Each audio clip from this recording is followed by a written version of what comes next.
કુંવરજી હળપતિના આરોપ પર ચૈતર વસાવા હવે મેદાનમાં છે। ચૈતર વસાવાએ માનહાનિનો દાવો કરવાની ચીમકી આપી છે। એમની પાસે પુરાવા હોય તો કાર્યવાહી કરે, પુરાવા નહીં આપે તો માનહાનિનો દાવો કરીશું।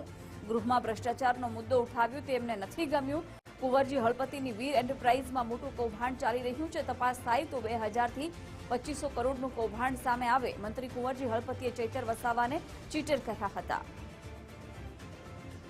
ગુજરાતમાં એમની સરકાર છે, કેન્દ્રમાં એમની સરકાર છે, એમના પર જો પુરાવા હોય તો અમારા પર કાયદેસરની કાર્યવાહી કરાવે, નહીં તો એમના પર કોઈ પુરાવા ન હોય અને એમણે જે આ બફાટ કર્યો છે જેની સામે અમે માનહાનિનો દાવો કરીશું। તમે આદિવાસીઓના વિકાસની વાત કરતા હોય તો 2400 કરોડ રૂપિયા કેમ આજ દિન સુધી તમે ફાળવ્યા નથી? 60% રકમ કેમ તમારા કાર્યક્રમોમાં વાપરવા માટે રાખી છે? તમારા શાસનકાળ દરમિયાન આદિજાતિઓના ઉચ્ચ અભ્યાસ માટે મળનારી શિષ્યવૃત્તિ પોસ્ટ મેટ્રિક કેમ બંધ કરવામાં આવી છે?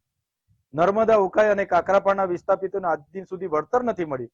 એમના મત વિસ્તારના માંડવી સુગર આજે ખાનગી કંપનીને નજીવી રકમમાં વેચી દેવામાં આવી છે।